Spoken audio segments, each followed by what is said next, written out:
Mutou se encontra completamente imobilizado enquanto é estrangulado por Tashiyama. Enquanto aquele embate acontecia, os membros do clube de judô que assistiam comentavam entre si. Esse karateka idiota acabou sendo pego de surpresa. Na verdade, não foi bem de surpresa. Afinal, é do Tashiyama de quem estamos falando. Mas do que diabos vocês estão falando afinal? O Mutou, ele não vai perder. Ei, você é um recruta novo do clube de karatê, não é mesmo? Sim, e daí? A verdade é que ele já perdeu no momento exato em que foi preso. O karatê não possui nenhuma técnica efetiva no solo. E essa é a maior fraqueza do karatê. É por isso que o resultado da luta já está decidido. Ele vai mesmo perder? É impossível escapar disso. Agora, eu irei arrancar aquela desculpa de você. Você está equivocado. O karatê possui um contra-ataque perfeito para essa situação. Então vimos que Mutou erguia o seu braço e pretendia golpear as orelhas de Tashiyama com a palma de sua mão. Mas por um segundo, Tashiyama consegue esquivar daquele golpe e voltava a agarrar o kimono de Mutou. Porém,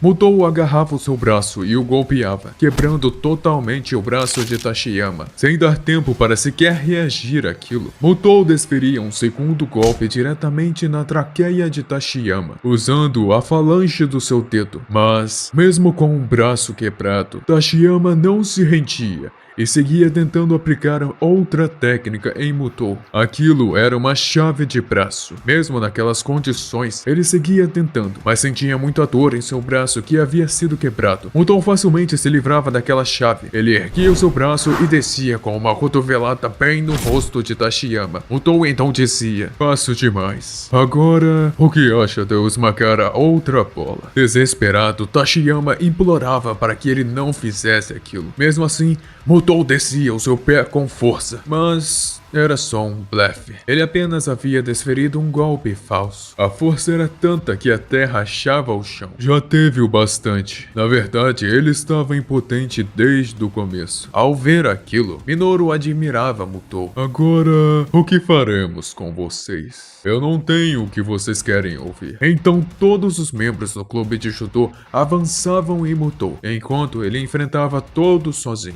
Apenas 4 horas como membro provisório. E mais uma vez Minoru presenciava o quão assustador o karatê podia ser. Mas o clube de judô não era o único inimigo de Mutou, e Minoru ficaria sabendo disso quase imediatamente depois desse incidente. Então vimos que Mutou terminava de surrar todos aqueles membros do clube de judô completamente sozinho. Minoru, que via aquilo, achava simplesmente incrível. Ele se perguntava se então aquilo era o karatê. Ele havia acabado com mais 5 pessoas, fora aqueles que já havia derrotado antes. Minoru então pensava que se começasse a praticar karatê, ele poderia ficar forte daquela forma, mas que definitivamente não iria querer ficar que nem aquele cara. Mutou então se lembra que Minoru está ali. Minoru respondia, pois não. Mutou dava um cascudo nele e dizia que a partir de agora ele teria que responder com os. Mutou dizia para Minoru o acompanhar e que iria levá-lo a um lugar bacana. Minoru ficava com um pouco de medo, pensando em que lugar poderia ser esse. A cena muda para o início da noite. Fora da universidade, na cidade de Tóquio, vemos alguns bares, restaurantes e karaokês. Logo depois, já dentro de um pequeno bar japonês, decorado com tatames e mesas baixas, alguns jovens estavam ali para encontrar com Mutou. Um deles chega a dizer que Mutou estava atrasado. Outro comentava que mesmo que ele fosse pessoalmente chamar por ele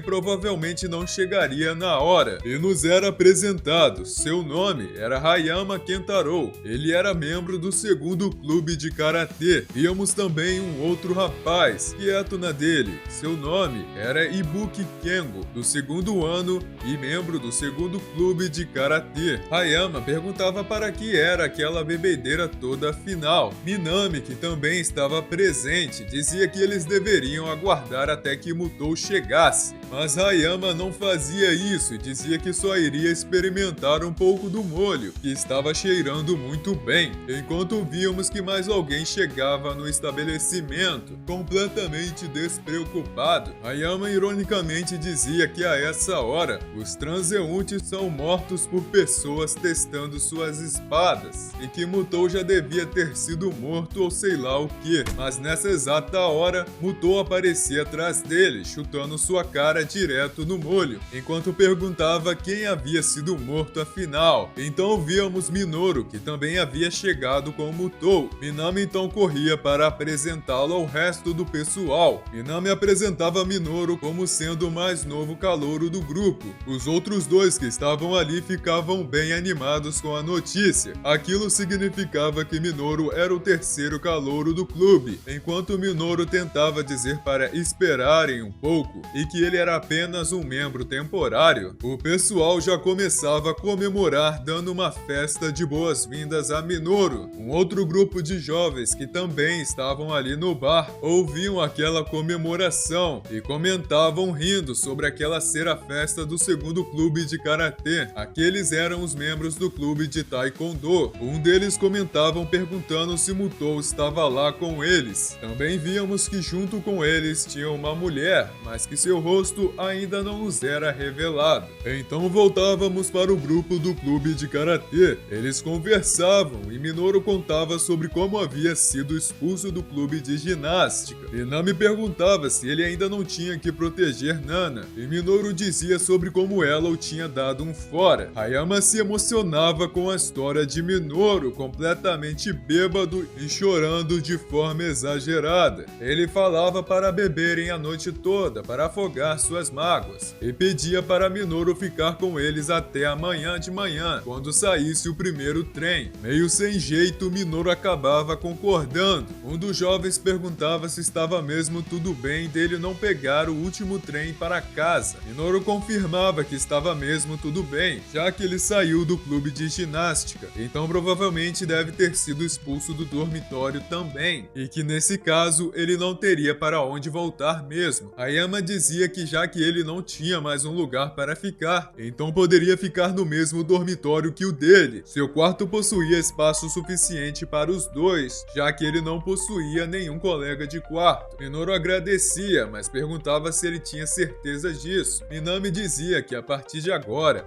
ele era um membro do clube de karatê, portanto, não seria um problema entrar para o dormitório da Hyako Bukai. Hayama comemorava, animado com aquilo. Ele dizia que queria fazer algo para tornar aquela noite marcante, já que esse era o dia em que ele e Minoru se tornariam colegas, e que iria tentar arrumar algumas gatinhas para Minoru. Enquanto isso, Minoru pensava. Ele então via que o clube de karatê não era tão assustador quanto havia pensado. Muito pelo contrário, eles pareciam serem todos muito gentis, e que aquilo era uma diferença enorme para o clube de ginástica, onde ele era humilhado e sofria bullying com frequência. Quer dizer, com uma exceção de um certo alguém, né? Ibuki chamava por Minami e pedia licença. Ele precisava se retirar, pois tinha um serviço de meio período. Minami dizia que tudo bem, apenas dizia para tomar cuidado, enquanto Ibuki respondia com os. Ele ia até Mutou, que era o seu senpai,